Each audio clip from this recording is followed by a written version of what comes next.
So this is the directional coupler microwave bench setter. Okay.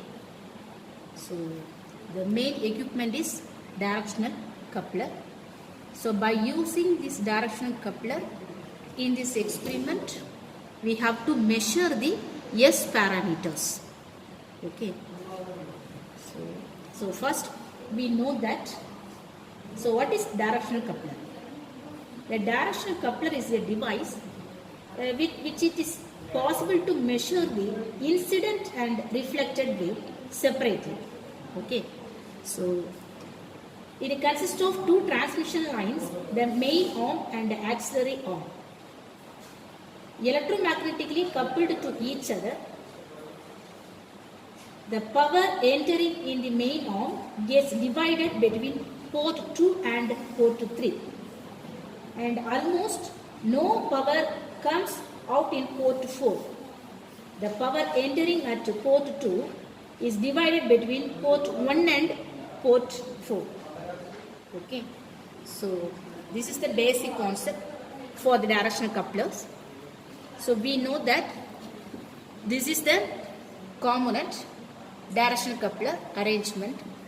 So it is having 4 ports. So this is port 1, this is port 2, this is port 3, this is port 4. So default port 4 is blocked in order to avoid the back EMF which is coming from matched termination. So we have to use this port for blocking this electromagnetic force. Okay. So first if we have to set up the klystron power supply. So after setting all the knobs, beam voltage, beam current, then modulation levels, then HT levels. Okay. So after you have to use this repeller knob for tuning purposes. So by using this knob we have to increase as well as decreasing this level of amplitudes, which is displayed by using CRO, cathode ray oscilloscope. Okay. So first this is the klystron oscillator which is connected to the klystron mount. Okay. So automatically the power supply which is generated to this component which absorbs the energy from klystron power supply. So automatically the bunch of electrons which is forwarded to all the components. First one is isolator. We know that this component is used for isolation purposes in order to avoid this back EMF which is coming from detector device. Okay. So in this case we have to use instead of detector mount, matched termination component. So next one is frequency meter. So the equipment is used for measuring this frequency range. Then next component is variable attenuator. So we know that by using this scale arrangement to change the variations level of amplitude of the signals which is displayed by using CRO. The next is slotted sections which is used for changing the levels of amplitude of the signal. Okay. So by using this probe which is directly connected to this VSWR meter. So VSWR meter which is used for measuring this power levels from slotted sections. Okay. So the port 1 power we can easily measure by using this VSWR meter. So we can easily direct this connected this point to VSWR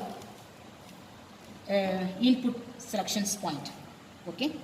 So we know that clearly the how much amount of input power which is generated by using port 1 component of directional coupler which is measured by using VSWR meter. Okay. So that is the use of this knob from VSWR meter input selection point. The probe is connected to this slotted sections. Okay, because the slotted section is connected to the port 1. So we can easily measure the port 1 power values by using this VSWR meter. Okay.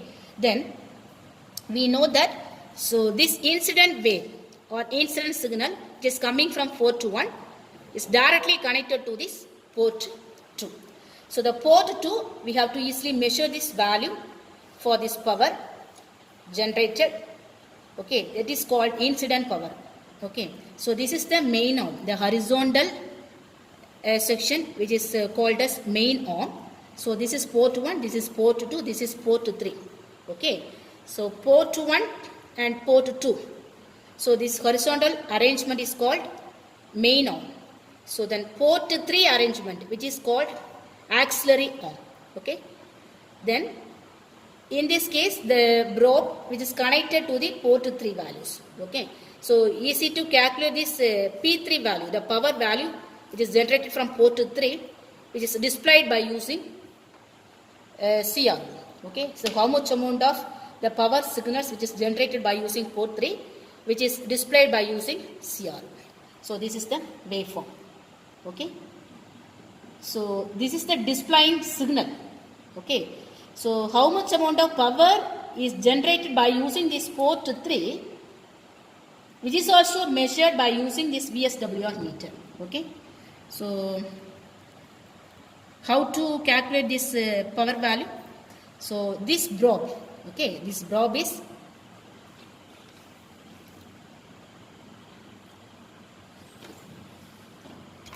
replaced.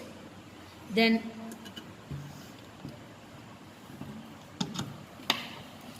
we have to fix this probe to this point. Okay, so change this levels of amplitude of this signal.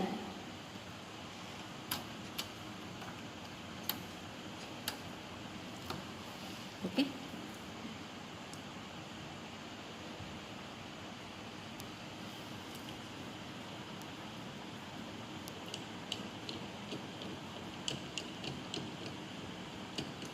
so this is the power measurement of port 3 value.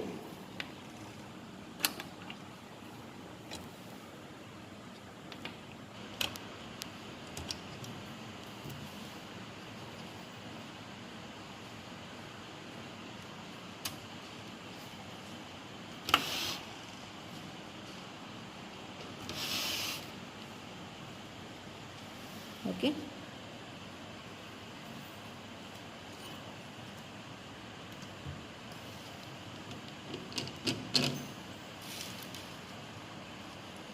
so we have to easily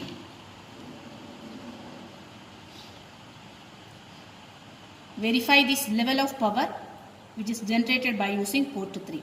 Okay, so we have to replace this cathode ray oscilloscope from the detector mount. Okay, so the detector mount probe which is directly connected to the VSWR meter, so then only we have to measure this power value of port 3. Okay, so changing the levels of power, so clearly view these power values. So by adjusting this repeller voltage from this crystalline power supply, then only we have to easily measuring this level of changes of power by using VSWR meter.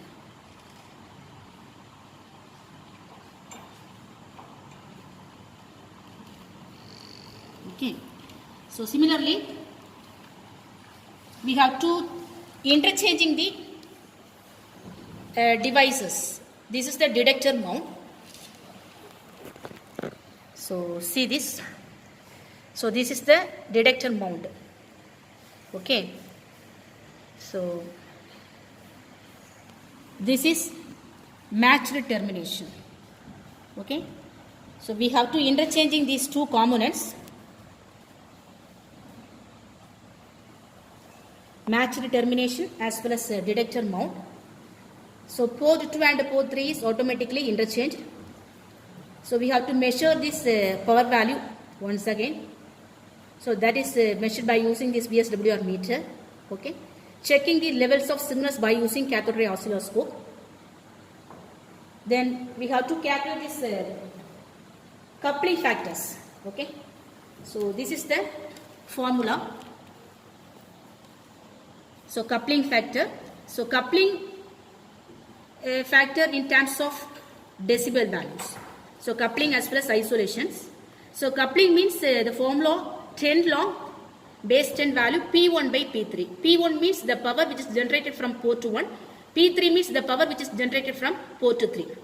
So at these conditions the port 2 value is terminated. Terminated means it is matched. Okay. Then isolation is also in terms of decibels. So the formula is 10 log base 10 P2 by P3. P2 means the power which is generated from port 2. P3 means the power which is generated from port 3. So at this condition, so automatically the P1 port is matched or terminated. Okay. So by using this coupling factors values, coupling as well as isolation, we have to easily measuring this directivity.